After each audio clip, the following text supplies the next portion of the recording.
Le secret du limogeage d'Eugène Richard Gazana, argentier de Kagame et représentant du Rwanda à l'ONU. Pour la grande majorité des pays, le poste d'ambassadeur auprès des Nations Unies à New York est souvent réservé aux hommes de confiance des chefs d'État ou des premiers ministres, selon le régime politique. Et à la fin du mandat, ces hommes de confiance sont souvent gratifiés d'une promotion ou d'une toute autre forme de récompense. Et Dieu sait si ce poste représente un intérêt stratégique pour le président rwandais Paul Kagame qui est forcé de se battre comme le diable dans un bénitier pour couvrir les nombreux crimes qui jalonnent sa carrière politico-militaire depuis les années 1980 jusqu'à ce jour. D'aucuns se souviendront du rôle combien décisif joué par le tonitruant ambassadeur du Rwanda à l'ONU, M. Eugène Richard Gazana, connu comme l'homme de confiance de Paul Kagame et son argentier. Mais depuis le mois d'août 2016, ce bouillant ambassadeur rwandais a brusquement disparu de la circulation et devenu aphone. C'est donc à partir de ce moment que l'œil du patriote qui scrute chaque jour tous les faits et gestes des ennemis barbares qui occupent et pillent la République démocratique du Congo, notre pays, a ouvert discrètement une enquête pour découvrir ce qui se passe réellement derrière les rideaux. Et grâce aux sources évoluant dans l'entourage immédiat du tyran rwandais Paul Kagame, nous avons pu remonter cette histoire jusqu'aux vraies origines du limogeage d'Eugène Richard Gazana.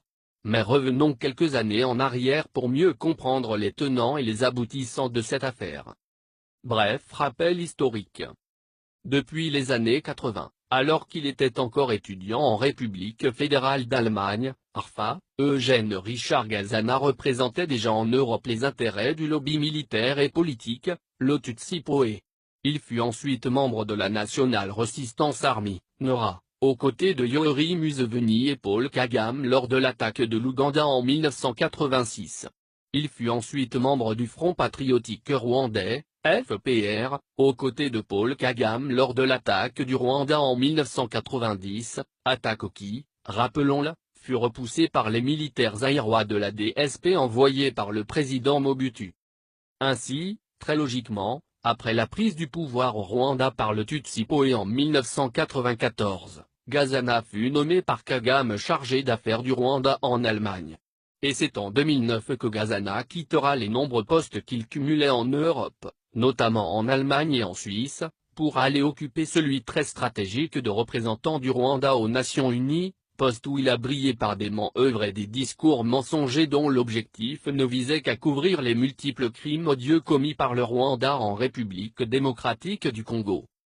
Selon les témoignages concordants de plusieurs sources, M. Gazana jouissait déjà de la confiance sans précédent du couple Kagame depuis les années 1990.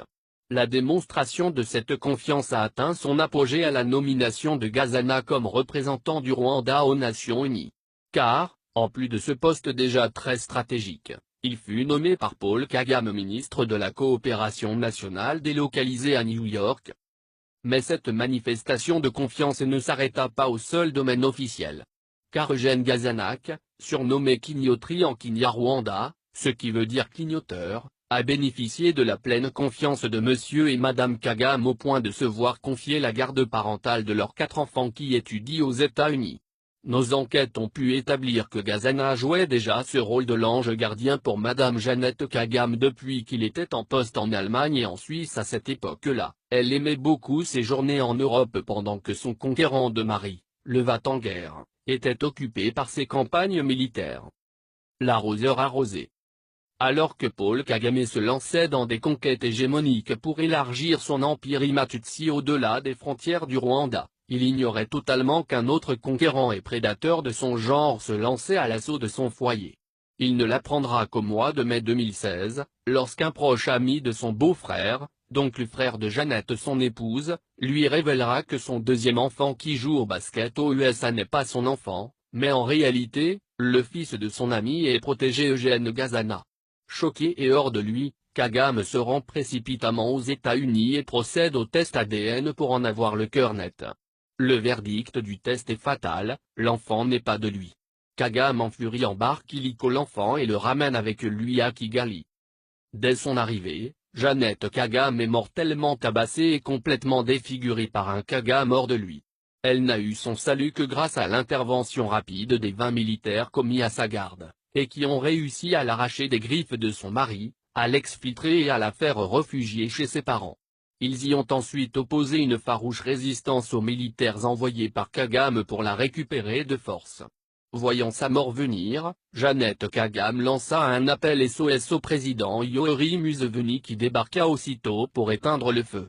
Il est parvenu en effet à convaincre son homologue et frère rwandais à ne pas commettre l'irréparable. Le 10 août 2016, Paul Kagame réunit le Conseil de ministres au cours duquel il décide le limogeage et le rappel immédiat de M. Eugène Richard Gazana à Kigali. Mais Madame Jeannette Kagame appelle le père de son enfant et lui conseille vivement de ne pas commettre l'erreur de revenir à Kigali où il sera certainement tué.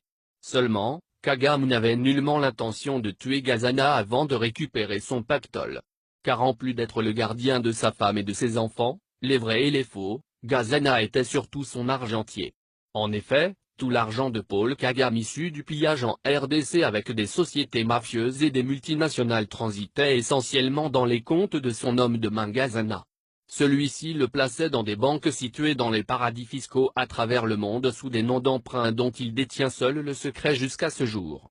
Ainsi, l'énorme butin que Kagame a amassé de son pillage en RDC a été à son tour détourné par Gazana. L'arroseur a été ainsi doublement arrosé. Sa femme d'un côté et son argent de l'autre lui ont été chippés par un autre filou plus malin que lui. Les derniers commentaires de The Rwandan du mois d'août 2016 signalaient que l'ancien ambassadeur du Rwanda aux Nations Unies est toujours aux USA, mais il n'est plus dans la résidence officielle et il s'apprête à s'exiler en Allemagne où il posséderait des biens immobiliers. Personne ne dit qu'il l'a vu. S'il est vrai que Gazana a filé à l'anglaise et cela coule douce quelque part avec l'argent du Congo volé par Kagame, nous nous interrogeons toujours sur le sort du fils de Gazana ramené à Kigali par Kagame. Nous osons croire que sa mère a pu parvenir à le mettre en sécurité, hors de la portée du tyran cocu. Quant à nous, nous poursuivons inlassablement notre enquête pour localiser Gazana, car nous sommes essentiellement préoccupés par la destination qu'a pris l'argent des biens pillés en RDC par les barbares venus du Rwanda ainsi que leurs complices. Tant il est vrai que nous sommes déterminés à récupérer par tous les moyens, après la libération de la République démocratique du Congo, tous les biens appartenant au peuple congolais et qui ont été pillés et emportés par des vandales et des barbares. À bon entendeur. Paris, le 30 avril 2017. Candide Okeke.